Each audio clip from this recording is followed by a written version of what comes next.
The courtroom door swung open. An FBI agent strode in, badge held high. "She's innocent." The entire room fell silent. The jury turned to look at each other, the judge furrowing his brow, and the prosecutor froze. Richard Whitman, the man who had dragged Naomi Carter into this trial, turned pale. Naomi held her breath. She had mentally prepared herself for a prison sentence, for losing everything. But this moment, the truth being ripped apart right in the middle of the courtroom, she couldn't believe it. The agent walked straight to the prosecutor's table, dropping a file down. "We have evidence not only proving Naomi Carter's innocence, but also exposing Richard Whitman's entire financial fraud scheme." A murmur rippled through the room. Who was the real fraudster? Which side would justice stand with? And most importantly, what would Naomi Carter face next? Stay tuned until the end to uncover the shocking truth behind this case. And don't forget to hit subscribe so you won't miss more emotional stories to come. The city glittered under the neon lights, its towering skyscrapers standing proudly as if they belonged to another world, a world reserved for the wealthy and powerful. To outsiders, this might seem like a symbol of success, but to people like Naomi Carter, those gleaming buildings were no different from a machine that crushed anyone daring to dream too big. Here, the law wasn't for everyone. Fairness was an extravagant notion, and the weak had no voice. Lavish parties, shiny cars rolling down marble streets. Everything was a flawless coat of paint hiding the rot beneath. Naomi Carter never considered herself weak. She had worked tirelessly for the past 10 years to earn the position of head of finance at Whitman & Company, one of the largest real estate companies in the city. She started from nothing, from late nights where even the janitors recognized her more than her colleagues.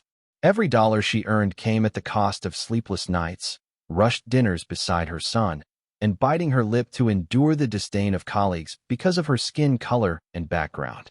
But she never backed down. She believed that if she worked hard enough, she would be recognized. But she was wrong. She had forgotten an unspoken rule. The rich here never let someone like her climb too high. She didn't belong to their world, not because she wasn't good enough, but because people like Richard Whitman never wanted to share power with anyone else, especially not a black woman. She had touched something she wasn't supposed to. Unclear numbers, missing funds that no one questioned. She had unwittingly stepped into the territory of people who could bend the law to their will. And by the time she realized it, it was too late. The first sign of the storm that was about to hit wasn't a threat or a warning message. It was silence. The meetings she used to be invited to now happened without her. The important emails she used to receive were now disappearing from her inbox. It was a subtle but dangerous shift. Naomi knew something was wrong, but she had no proof. It felt like walking on thin ice, not knowing when it would crack beneath her feet. But she never expected that when the ice finally shattered, she wouldn't just fall into the water. She would be dragged under completely. Naomi wasn't the type to pry into things that didn't concern her, but she wasn't naive either. Financial data was a language that couldn't lie, and the numbers she was looking at screamed that something wasn't right. At first, it was just a few odd discrepancies, some transactions that didn't add up. She thought it might be a glitch in the system, maybe a simple data entry mistake by the accounting department. But as she carefully combed through each report, each set of numbers, a chilling truth started to emerge. Millions of dollars had disappeared from the company, funneled into accounts that had no clear origin, hidden behind layers of shell companies. Instinctively, Naomi knew this wasn't just a minor oversight. This was a deliberate and carefully orchestrated scheme. She spent nights poring over the reports, double-checking everything, making sure she wasn't misreading anything. But the deeper she dug, the more the evidence mounted, and it was undeniable. She knew that if she was right, the consequences of exposing this could be severe. But Naomi had always believed in doing what was right, no matter the cost. After days of agonizing over her decision, she finally wrote up a detailed report and sent it to her superiors. It was an act of courage, but one that would come at a steep price. The next morning, Naomi walked into the office to an eerie silence. No one greeted her like they usually did. Colleagues who had once smiled at her now avoided her gaze, their faces filled with distant, calculating expressions. The usual friendly chatter had been replaced by an uncomfortable stillness. She felt a growing sense of unease settle in her chest, but she couldn't dwell on it. Her phone rang, pulling her attention away from the atmosphere in the office. When she answered, it was Richard Whitman's voice on the other end, icy and detached. "My office." "Now." Naomi's heart skipped a beat. As she walked down the familiar halls toward Richard's office, her footsteps seemed to echo in the empty corridor, each step feeling heavier than the last. When she entered his office, Richard was seated at his desk, leaning back in his chair, his fingers interlaced and resting on his stomach. On the desk in front of him was the report she had sent the night before. He picked it up, scanned through a few pages with deliberate slowness, then tossed it aside with a dismissive smirk. "Naomi," he said, his voice cold as steel, "what the hell do you think you're doing?" She could feel the tension in the air, thick and suffocating. She knew this was more than just a reprimand. It was a threat, a warning, and she wasn't sure how far he would go.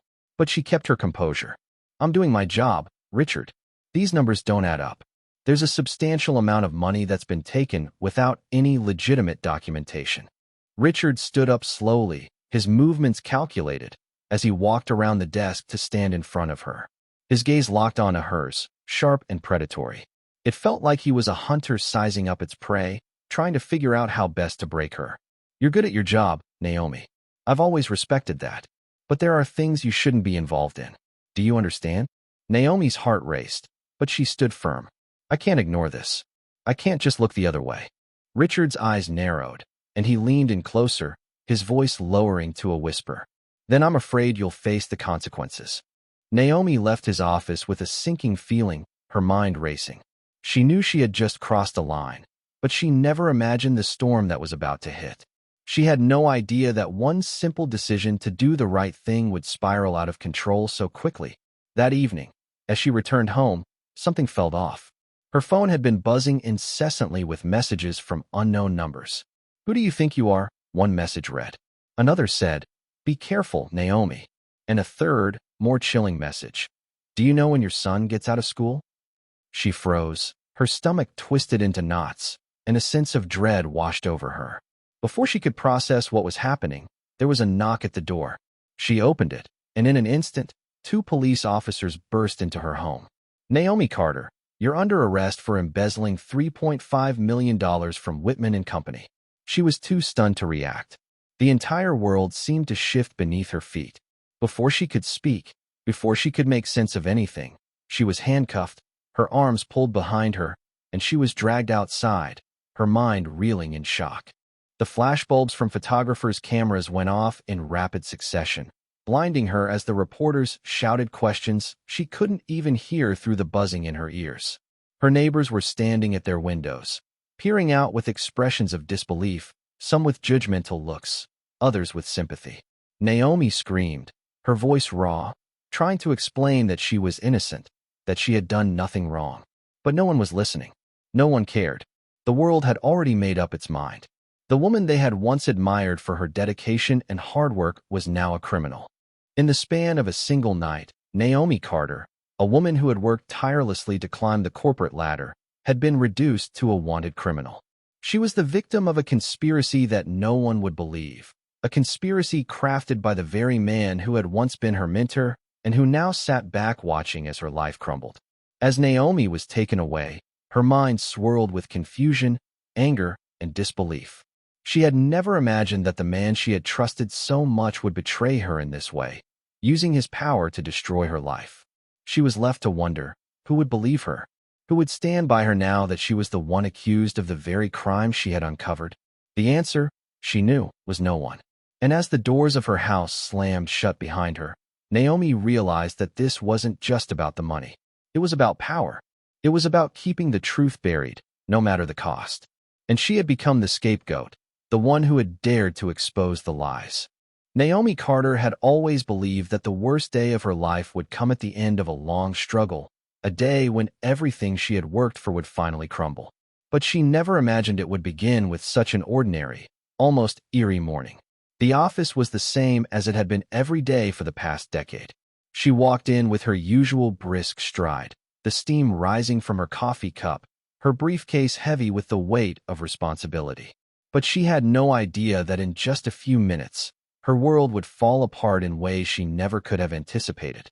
She set her coffee down on her desk and began organizing her notes, preparing for the meeting she had planned.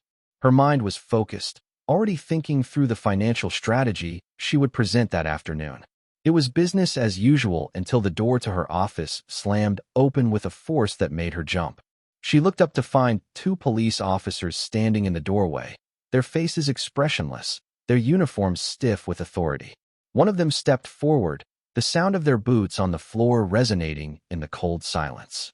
"Naomi Carter," the officer said, his voice cold and flat. "You are under arrest for embezzling from Whitman and Company. You have the right to remain silent. Anything you say can and will be used against you in a court of law." The words hit Naomi like a thunderclap, shattering the calm of the morning. She froze, unable to process what was happening. Her heart began to race, and she opened her mouth to speak, but no words came out. Her breath caught in her throat as her mind raced desperately, trying to grasp the situation. She searched the room for familiar faces, for someone who would intervene, someone who would say this was all a mistake, that they knew her, that they knew she couldn't have done this. But there was nothing. The room, once filled with the quiet hum of productivity, now felt suffocating. The colleagues she had worked with for years, people who had shared meals with her and laughed with her, were now looking at her like she was a criminal. They didn't speak, they didn't move. Some kept their heads down, pretending to be engrossed in their work, while others glanced up at her with a mixture of pity and shock, like spectators watching a tragic accident unfold in slow motion. The officers moved quickly, pulling her hands behind her back and slapping the cold, unforgiving cuffs around her wrists. The sharp pain that shot through her was nothing compared to the rush of humiliation that flooded her chest, twisting her insides.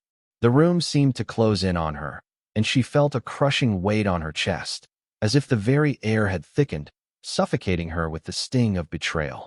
"No," Naomi cried out, struggling against their grip. "This is a mistake. I didn't do anything wrong. This is all a misunderstanding." But her words fell on deaf ears. No one was listening. The officers didn't even look at her.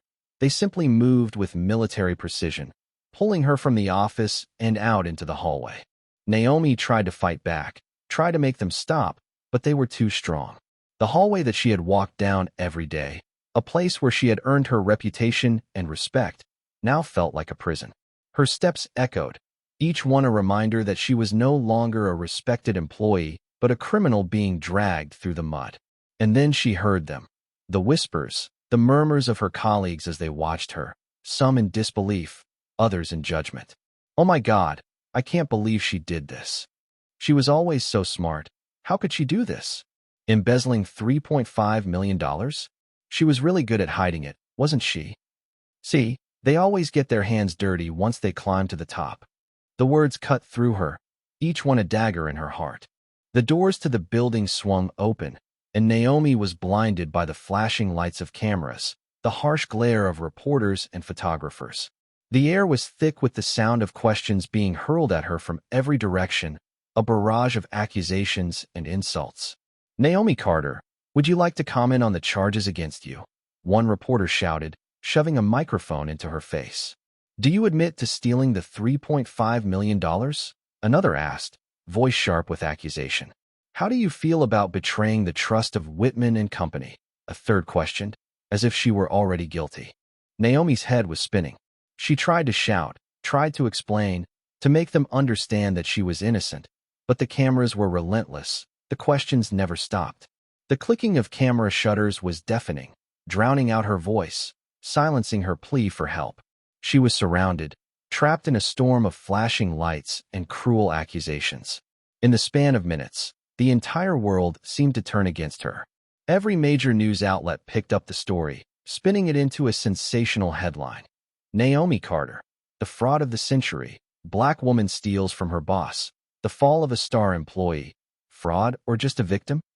Naomi felt as though the earth had shifted beneath her feet, like the very ground she stood on was eroding away, pulling her down into a pit of despair. The whirlwind of media, the accusations, the stares, all of it felt surreal. She couldn't breathe, couldn't think. Her entire life had just been reduced to a scandal, to a headline in the newspapers. And as she was shoved into the back of a police car, the door slamming shut behind her, she saw him, Richard Whitman, standing at the window of his office, watching the chaos unfold below. His expression was one of pure satisfaction, a cold smile playing on his lips as he swirled a glass of wine in his hand. From the vantage point of his office, he could see everything. The reporters, the flashing cameras, Naomi being carted away like a criminal. He didn't need to say a word. The look on his face said it all. This was his doing. This was the trap he had set for her, and now Naomi was caught in it, her life destroyed. Richard had won. Naomi, whether innocent or guilty, had been condemned by the world. And as the police car drove away, her future uncertain, Richard's victory was complete. He had orchestrated every detail, every move, and now Naomi had no choice but to face the consequences of a crime she hadn't committed.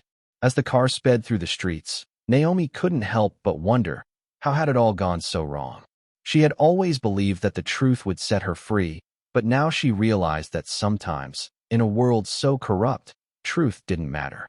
What mattered was power, and right now, Richard Whitman held all of it. Naomi sat in the courtroom, her hands tightly clasped together, trying desperately to maintain composure as the room seemed to turn against her. She felt like a tiny mouse trapped in a glass cage, the center of a twisted spectacle that everyone was eager to watch. The contemptuous glares, the malicious whispers filled the air as if she had already been convicted long before the judge had even spoken. The prosecutor, a middle-aged man with a cold, chiseled face, stood up. He stretched, as if preparing to deliver the final blow. His hands slammed down on the table with a loud thud, his sharp voice cutting through the tense atmosphere. Naomi Carter, do you really think you can outsmart this system? Do you honestly believe someone like you can climb to a position of power without stepping on anyone along the way? He paused, his eyes sweeping over the jury before lowering his voice, dripping with contempt. The truth is, someone like you never deserved to be here in the first place. The room erupted in whispers. Some of the jurors nodded in agreement. Naomi felt the blood boiling in her veins. He wasn't just attacking her. He was attacking everyone like her, the people who worked twice as hard, thrice as hard as others, only to be seen as inferior, overlooked, and discarded. She clenched her fists, her nails digging into her palms. I didn't do anything. I'm innocent, she shouted, her voice shaking with anger and desperation. The prosecutor scoffed, his lips curling into a derisive smile. Innocent? Then explain to me how $3.5 million disappeared under your watch. Do you expect us to believe you're just a victim here? Naomi opened her mouth to respond, but Richard Whitman's voice interrupted her. He was sitting in the plaintiff's seat, completely at ease, his arms crossed over his chest, an amused glint in his eyes. He turned to his lawyer, whispered something, and then chuckled quietly, as if this whole trial was nothing more than a sideshow for his amusement. This is quite entertaining, Richard said aloud, enough for the entire room to hear. It's like watching someone desperately cling to something they never had the right to own.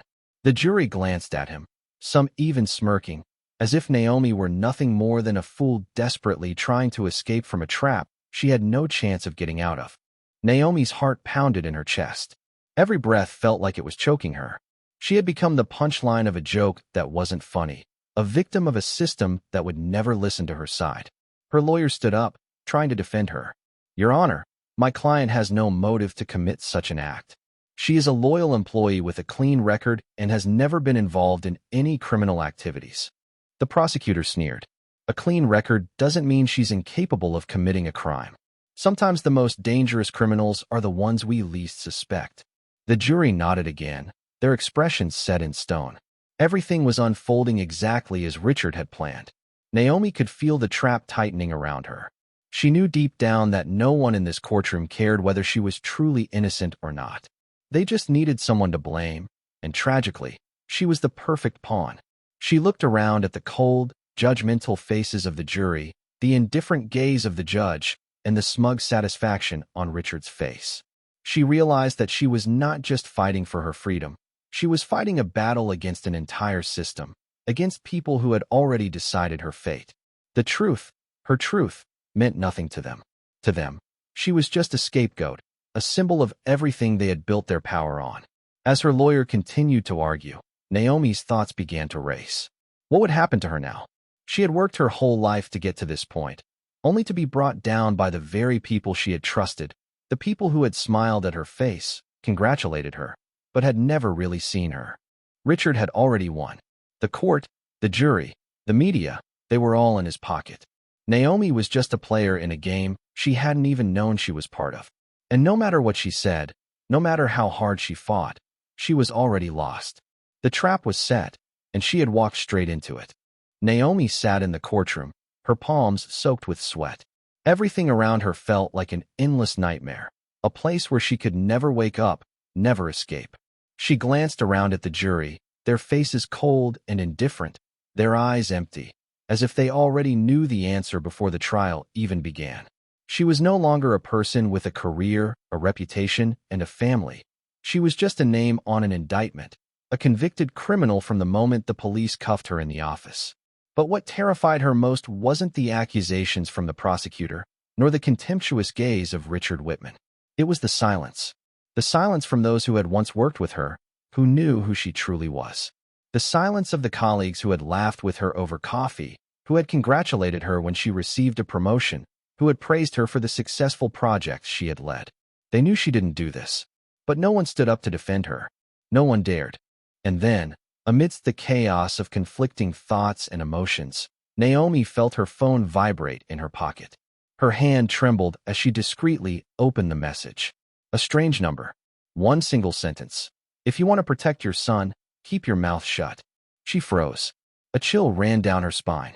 Everything in the courtroom suddenly felt distant, as though she no longer existed in that space. The air grew thick, suffocating. She lifted her gaze and scanned the room. Was someone watching her? Was someone following her? She didn't know. All she could feel was an invisible hand tightening around her throat. Naomi wanted to respond, to ask who had sent the message, but she knew it was pointless. This wasn't an empty threat. If they had dared to send this message, it meant they were capable of anything.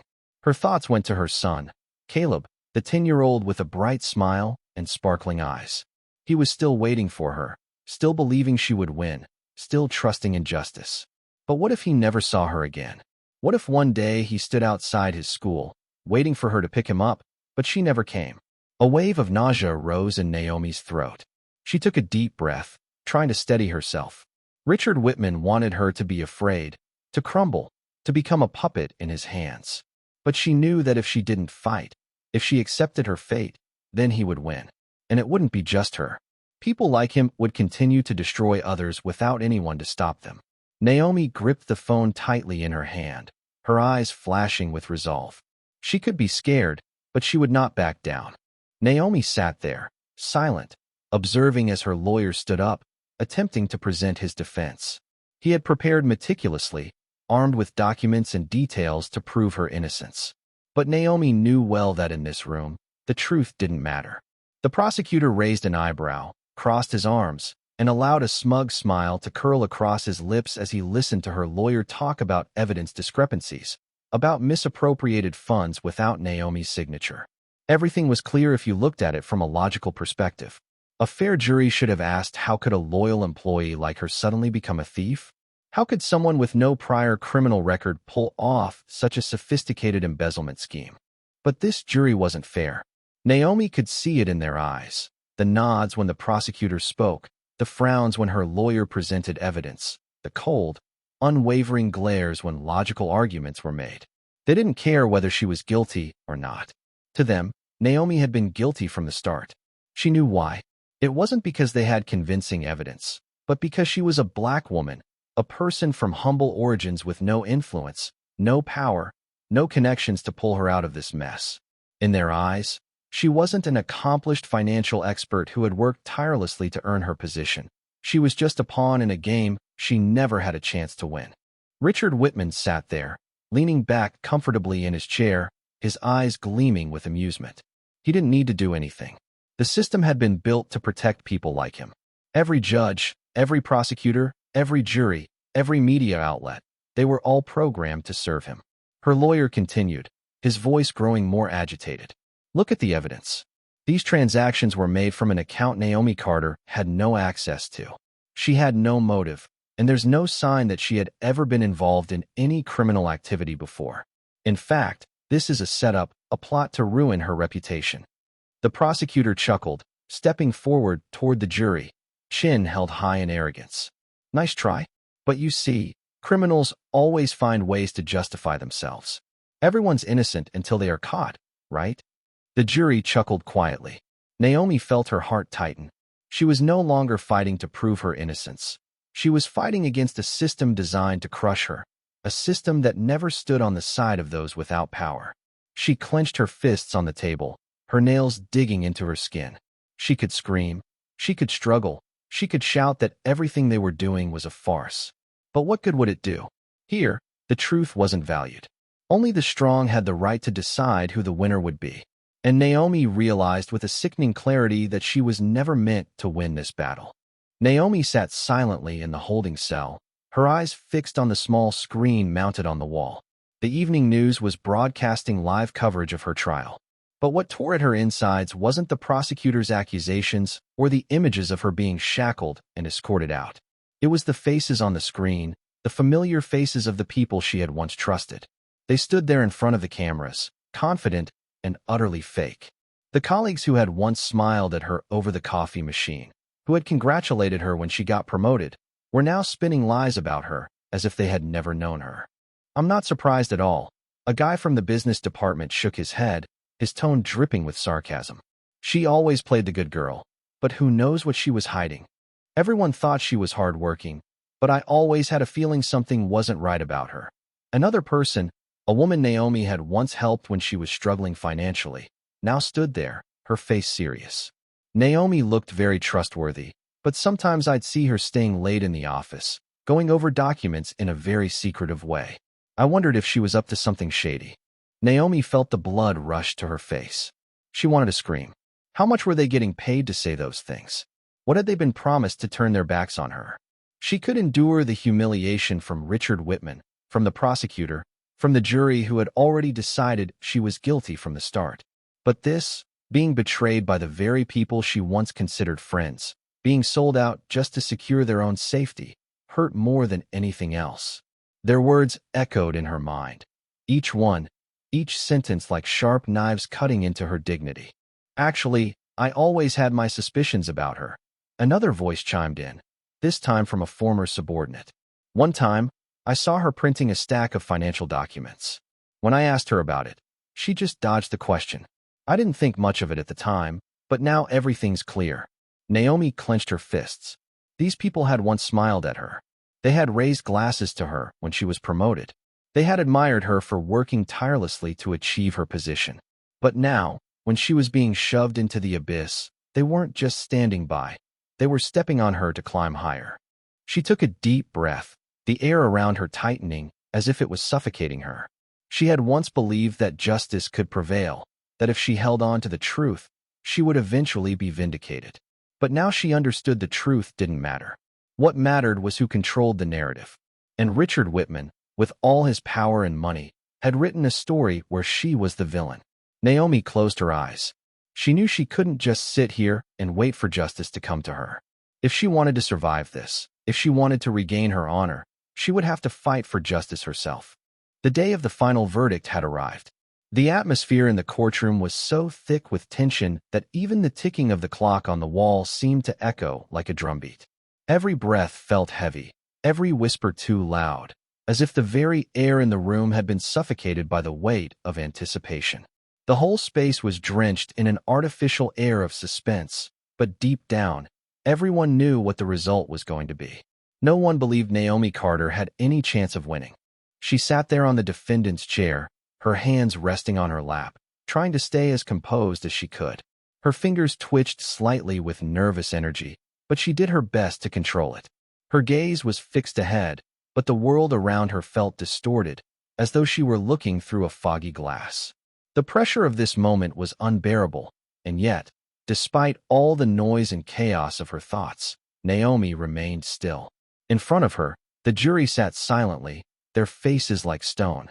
But Naomi could see it in their eyes, the cold, calculated judgment. They had already decided she was guilty from the very first day of this trial.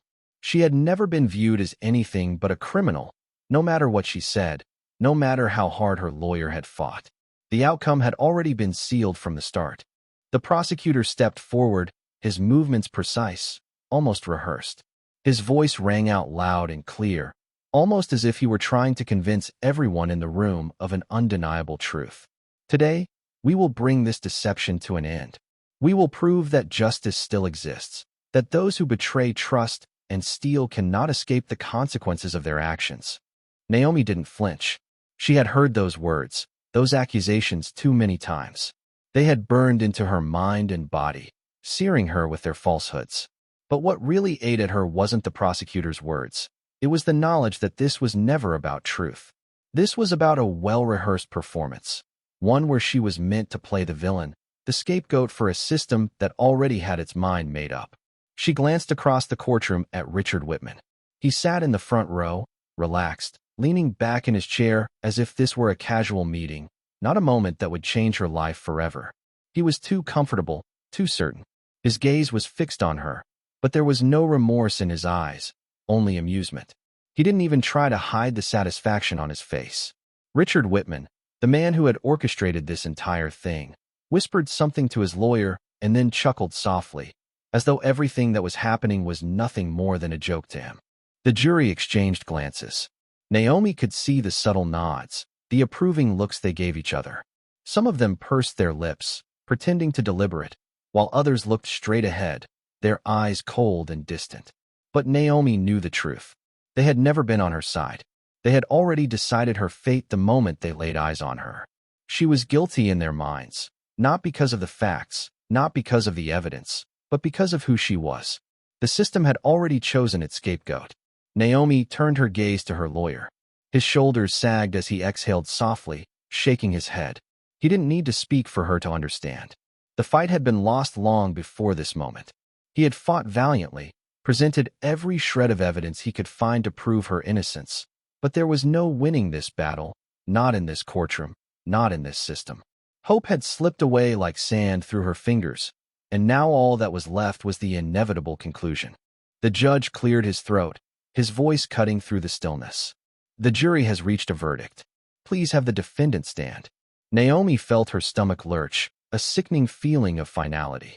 She drew in a deep breath, her hands clenching into fists, nails digging into her palms.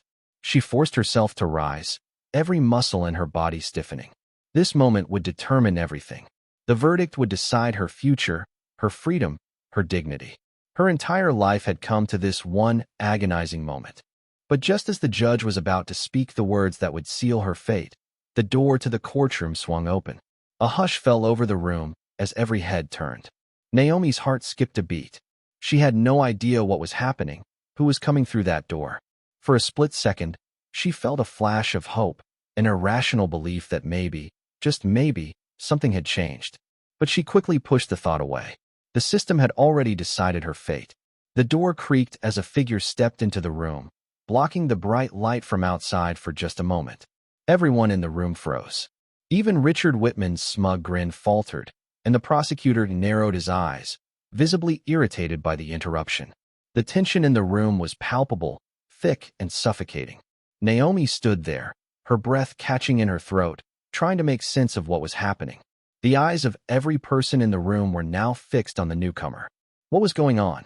Was this some last-ditch effort to save her, or was it just another part of the show, a final twist before her story was over? But as the figure moved closer, Naomi's heart began to race. The moment she had been waiting for, the moment that could change everything, was here. The courtroom doors suddenly slammed open with a resounding bang, echoing through the room like a thunderclap. Every eye in the room snapped toward the entrance. A tall figure in a sharp black suit stepped inside, his presence commanding immediate attention. His face was cold, his eyes razor-sharp, sweeping the room with an air of quiet authority. No one in the courtroom knew what was happening, but his arrival immediately shifted the atmosphere, as if someone had turned the volume up on the tension that had already been simmering. He walked with purpose, heading straight for the prosecutor's table. The entire room seemed to hold its breath as the man placed a thick stack of documents down on the table with a heavy thud that echoed in the silence. Then, he turned his gaze toward the judge. "Naomi Carter is innocent," he declared, his voice calm but powerful enough to pierce the tense air. The room fell dead silent. For a moment, It felt as though time had stopped. Every person in the courtroom froze, their faces a mixture of disbelief and confusion. The prosecutor, caught completely off guard by this interruption, raised an eyebrow and stood a little straighter, trying to process what had just happened. The judge, too, frowned, his hands tightening around the podium. Several members of the jury exchanged looks, their confusion evident, as if they had just been thrust into an unfamiliar situation, unprepared for what was unfolding before them. Naomi sat frozen in her seat, her breath catching in her throat. Her heart raced as she tried to comprehend what had just happened. Had she heard correctly? The words rang in her mind. Naomi Carter is innocent. She raised her head slowly, her eyes wide, struggling to believe that the very thing she had fought for, her innocence, was now being proclaimed in front of the entire courtroom. The man at the front of the room wasn't finished. His gaze never wavered as he placed a hand on the stack of documents in front of him. "I'm Special Agent Jonathan Reed of the FBI. For the past 2 years, we've been conducting an investigation into a massive embezzlement scheme involving Whitman and Company. And we have irrefutable evidence proving that the person behind all of this is not Naomi Carter, but Richard Whitman." The air in the courtroom seemed to freeze over. Naomi could feel the weight of the words as they hung in the air, the shock rippling through the room like a shock wave. Richard Whitman, sitting in the front row, shot to his feet so suddenly that it was as if the ground had given way beneath him.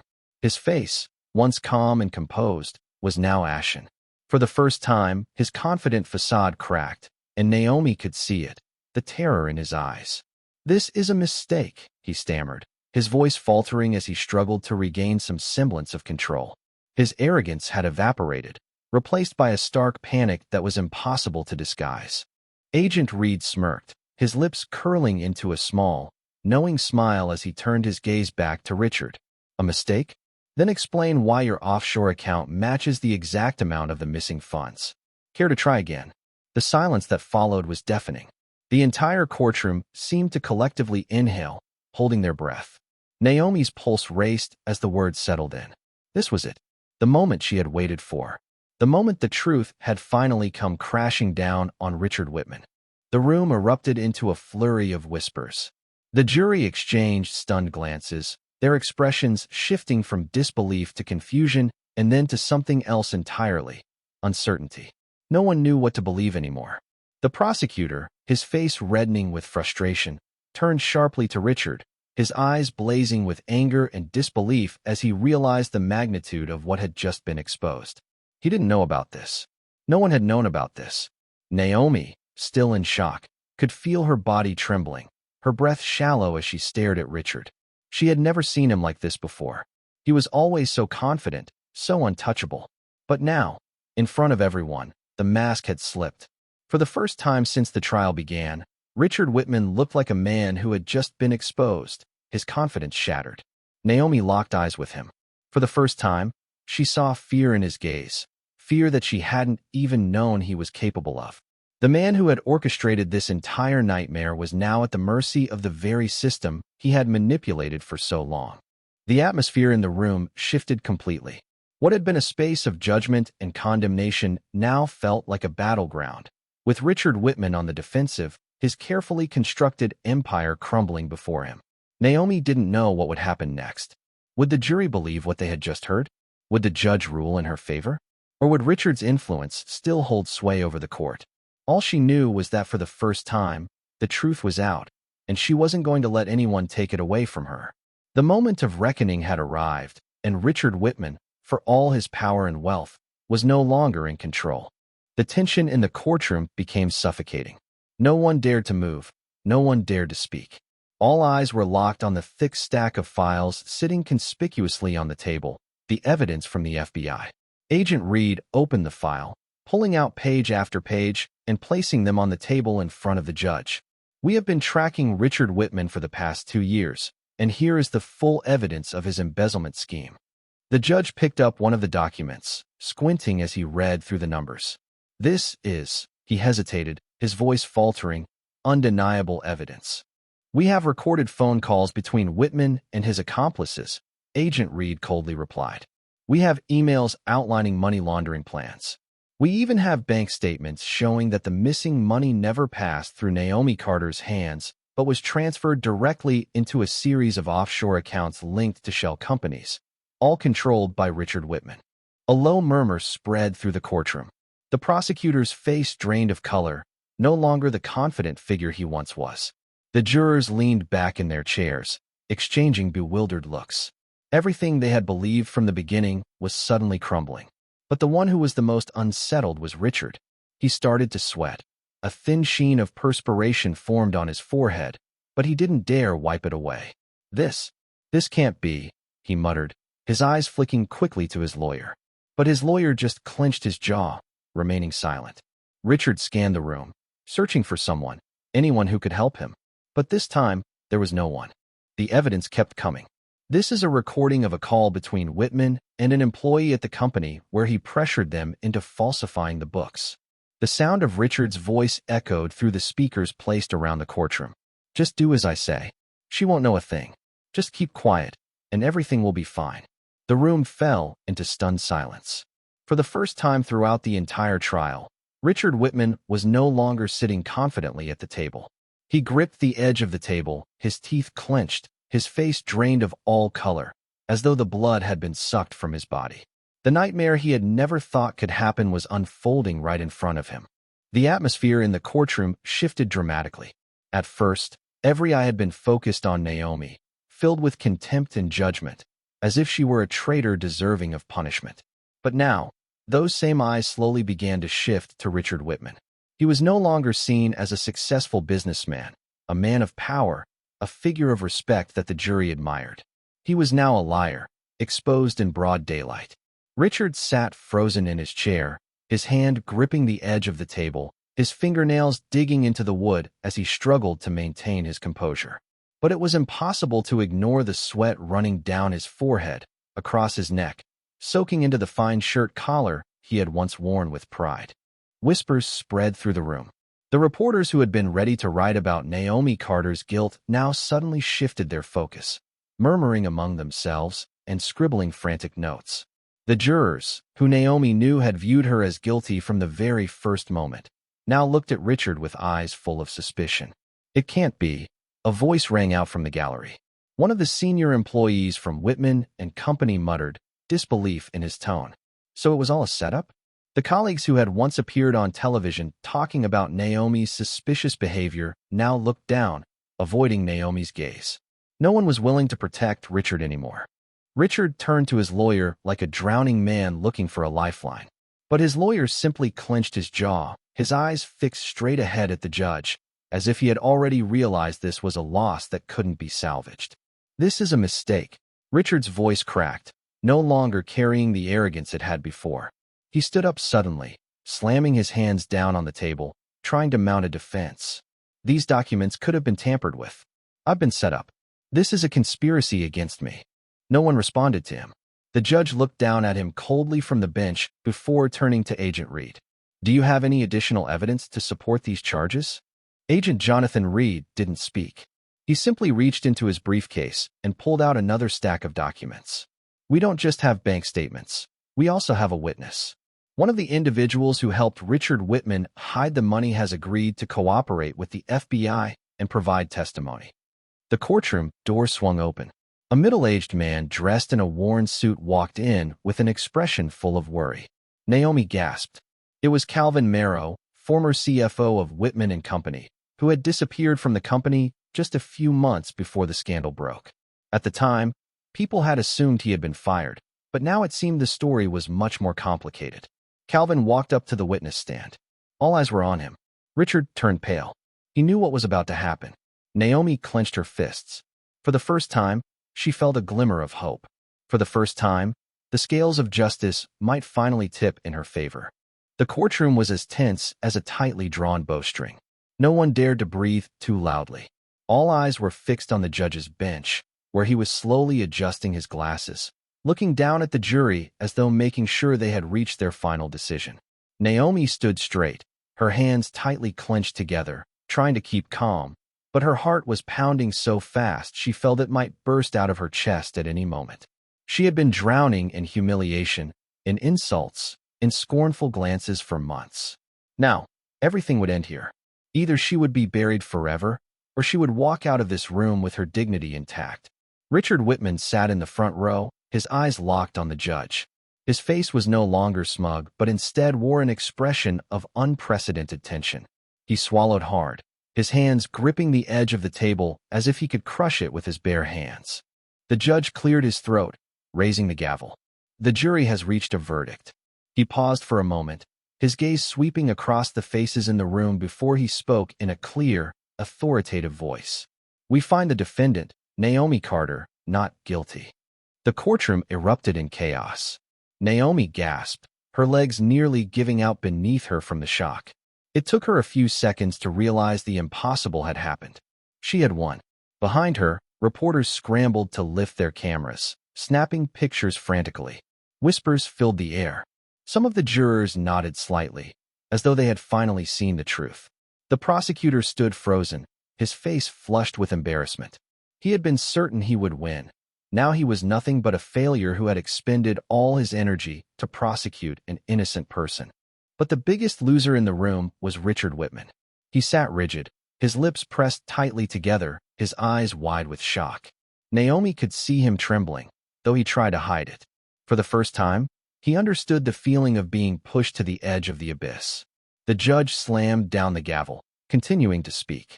In light of the new evidence presented to the court, we will be opening an official investigation into Mr. Richard Whitman for embezzlement, financial fraud, and obstruction of justice. The courtroom erupted once again. Naomi couldn't believe her ears. Not only was she declared innocent, but the truth had finally been revealed. She turned to look at Richard. He was standing there, mouth agape, muttering something, but the words didn't come. The arrogance was gone, replaced by fear that was now etched across his face. Naomi had won, and Richard Whitman was finally facing the consequences of his actions. Richard Whitman sat frozen, his face as pale as a sheet, his eyes still locked on the judge as if he had heard wrong. No, it couldn't be. But then reality hit. The sound of boots echoing on the floor was steady as two FBI agents approached him. Everyone in the courtroom followed every movement, as if witnessing a predator being cornered. Agent Jonathan Reed pulled out handcuffs, his voice steady but full of authority. Richard Whitman, you are under arrest for embezzlement, financial fraud, and obstruction of justice. He leaped from his seat, his hands slamming down on the table, his breath coming in ragged gasps. No, this is a setup. I'm the victim here. But no one cared. The second agent grabbed his arm, pulling him roughly backward. The sound of the handcuffs clicking shut on his wrists rang through the room. The room was eerily silent. Every eye was on Richard, but no one stood up to defend him. The lawyers who had once stood behind him, who had bowed their heads and listened to his orders, now avoided his gaze as though he were a contagious disease. Those who had once praised him, who had spoken of him as a genius, now wanted nothing to do with him. Richard struggled and thrashed, but it was pointless. I am Richard Whitman. I have the right to call my lawyer. I will sue you all. Agent Reed held him firmly, dragging him in front of the jury, in front of the judge, in front of the very people who had once revered him as a pillar of the business world. Naomi watched the scene unfold, and for the first time, she felt he was the smallest person in that room. He had once had it all: power, fame, respect. But now he was nothing more than a man dragged out of the courtroom like a lowly criminal. As he passed Naomi, his gaze met hers. There was no arrogance, no contempt left, only fear. He opened his mouth as if to say something, but Naomi no longer cared. He had once thought he was invincible. He had once believed he could crush anyone who dared to oppose him. But now, he was the one who had been crushed. Naomi stepped out of the courtroom, her legs slightly shaky but firm with resolve. The afternoon sun bathed her face, its warmth spreading across her skin. But what she felt most acutely wasn't the sunlight, but the sense of freedom. For the first time in months, she could truly breathe. No more cold, confining prison walls. No more accusations. No more scornful glares. She was no longer Naomi Carter, the embezzler in the eyes of the world. She was Naomi Carter, the woman who fought until the end to reclaim justice for herself. The sound of small footsteps echoed. "Mom!" Naomi turned, and in that instant, the whole world seemed to pause as she saw her son, Caleb, running toward her. The boy was sprinting as fast as he could, his arms outstretched, tears glistening on his cheeks. Naomi dropped to her knees, opening her arms wide to welcome him into her embrace. Caleb threw himself into her arms, holding her tightly as though he feared that if he let go, she might disappear once more. His voice was choked with emotion, but filled with unwavering faith. "I knew you'd win, Mom." Naomi held him close, tears streaming down her face, not out of pain, not out of fear, but out of happiness. She had come back, and this time, no one could take that away from her. Naomi held her son tightly, feeling the warmth of Caleb's small body against hers, a reminder that everything she had endured was worth it. But as she turned to walk away, she couldn't help but glance back at the courthouse behind her. The building stood tall in the heart of the city, once a battleground of humiliation, a place that had transformed her into a pariah cursed by false accusations. Yet now, it was the very place that had restored justice to her. She had entered it as a woman trampled by society, but she walked out not as a victim, but as a survivor. Justice didn't always come immediately. It could be twisted, manipulated, hidden by those with money and power. But if there was one thing Naomi had learned from her own experience, it was this: justice will come, so long as someone dares to stand up and claim it. She took a deep breath, not because the journey had ended, but because she knew this was only the beginning. She hadn't just regained fairness for herself. She had exposed the lies of those who thought they could manipulate the law to their advantage. And she wanted everyone to remember one thing above all else: never let the ones with money decide who the victor is. Naomi Carter didn't just reclaim justice for herself.